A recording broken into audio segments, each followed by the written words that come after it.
상사의 부탁은 24시간 법칙을 활용하라. 24시간 법칙과 진단 프로세스를 활용하여 논리적으로 부탁을 거절한다. 현장에서 멀리 떨어진 곳에 있는 사람의 말 하나하나에 귀 기울일 필요는 없다. 상사나 선배가 일을 맡겨주면 고마운 마음이 든다. 하지만 항상 많은 일에 파묻혀 지내다 보면 우선순위를 매길 필요가 생긴다. 이럴 경우 부탁을 거절해야 할 상황이 생기는데 그것을 적절히 잘하는 사람과 못하는 사람이 있다. 그 차이는 어디서 생기는 걸까? 망설여진다면 24시간 법칙을 활용하라. 자신의 능력을 넘어서는 일을 부탁받으면 감정이 이성을 앞서 본능적으로 반응하기 쉽다.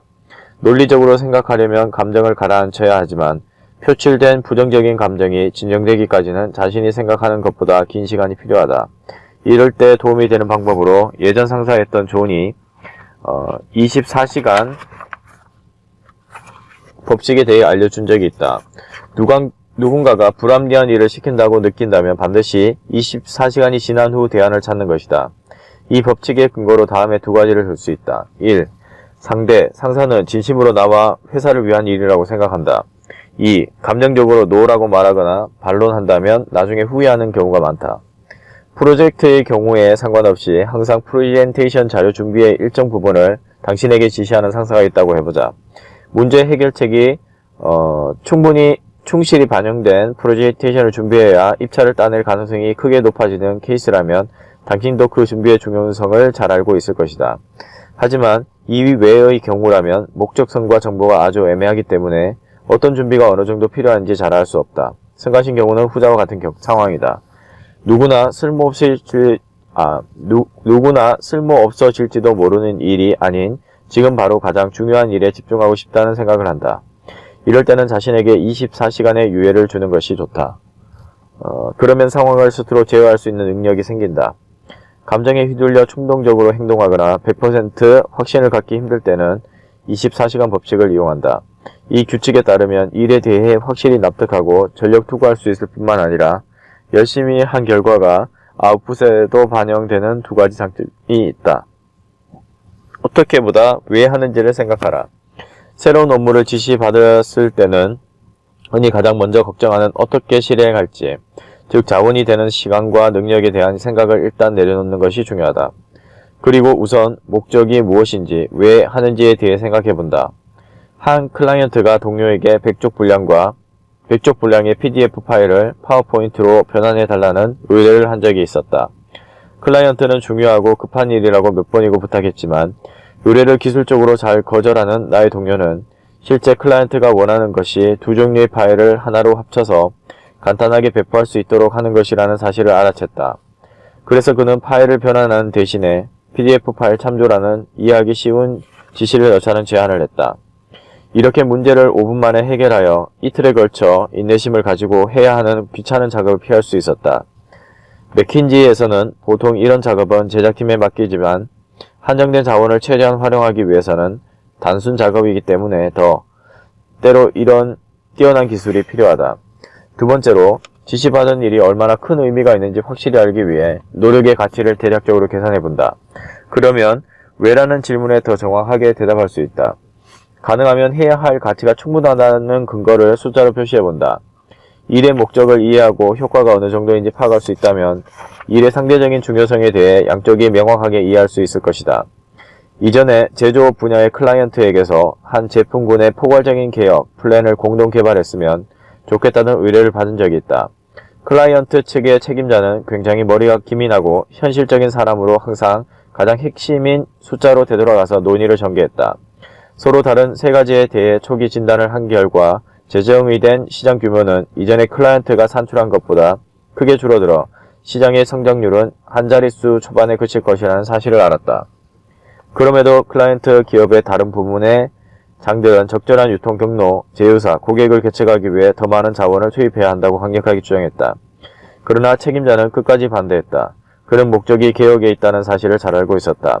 숫자가 모든 것을 말해준다. 아무리 자원을 추가적으로 투입해서 전선을 확대하려 해도 시장 규모 자체가 작으면 성장에는 한계가 있기 때문에 개혁은 무리이다.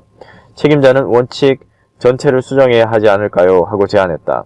나도 동감하는 바였다. 맥킨지 입장에서는 일이 끝난다는 의미이기 때문에 이상적인 해결책은 아니었지만 그 책임자와 클라이언트 기업을 위해서는 이 제안이 최선의 결정이었다. 나와 책임자 모두 제안이 타당하다고 인정했기 때문에 프로젝트 팀은 해산했다.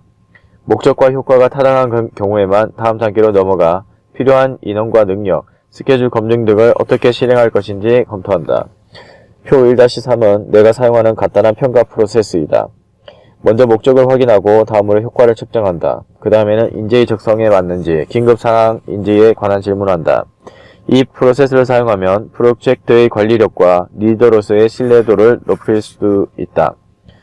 의뢰를 거절하기 위한 평가 프로세스. 목적은 무엇인가? 상세. 프로젝트 리더로서 자신의 역할에서 한 발 물러나 객관적으로 목적이 타당한지 자문해본다. 포인트. 솔직하게 대화를 나누고 상대방의 입장에 서본다. 결정사항. 다음 단계로 넘어가거나 여기서 종료한다. 효과가 큰가? 상세. 의뢰받은 업무의 실제 가치와 지각 가치, 업무에 드는 시간과 노력을 평가한다. 포인트. 숫자를 가장 중요하게 생각하고 감정을 절제한다. 결정사항. 다음 단계로 넘어가거나 여기서 종료한다. 적임자인가?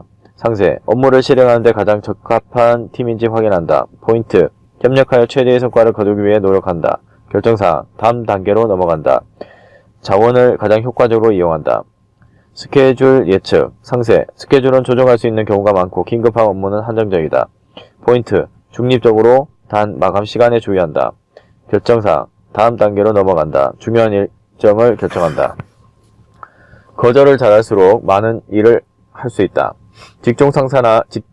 직속 상사나 클라이언트 측의 담당자가 아니라면 상사의 지시 대부분은 한 귀로 듣고 한 귀로 흘린다고 한 동료가 말했다. 이 세 가지 아이디어가 10개 중에 가장 마음에 드는데 자세하게 알려주세요 라고 한다면 당신에게 불필요한 나머지 7개를 제외하고 남은 3가지의 멋진 아이디어에만 초점을 맞춰서 다시 물어보는 거예요. 그러면 선택적 기억이 작동해서 나머지 7개는 잊어버리게 됩니다. 혹시 상대가 4번째나 9번째 아이디어에 대해 몇 번이나 다시 물어본다면 그 내용이 정말 중요하다는 사실을 알 수 있다. 그렇다면 상사가 단호하게 10개 전부를 남기고 싶어하는 경우는 어떻게 하면 좋을까? 이 경우 상사가 좋은 의도를 가지고 있다는 점을 전제로 그가 왜 이렇게 말하는지 이해하도록 해보자. 상사가 과거에 본 성공 사례를 어떻게든 반영하려고 프로젝트의 취지에서 크게 벗어나고 있지는 않은지, 프로젝트의 특성상 특정한 문제를 해결하는 데 협력하고 있는지를 이 시점에서 파악하는 것이 중요하다. 상대방에 대해 긍정적인 마음을 가지고 있다면 상대의 아이디어를 받아들이지 않더라도 양호한 인간관계를 유지할 수 있다. 이것이 맥킨지에서 전체적으로 공유하는 사고체계이다. 기업 회생 전문가로 명성이 자자한 사이먼은 다음과 같이 말했다. 뛰어난 프로젝트 리더는 10개의 지시를 받으면 그 자리에서 바로 5개로 만든다. 평범한 리더는 10개 전부를 받아들인다. 최악의 리더는 10개를 배로 늘린다. 10개를 받아들여 60%의 성과를 올리는 것보다 3개로 120%의 성과를 올리는 편이 훨씬 좋다.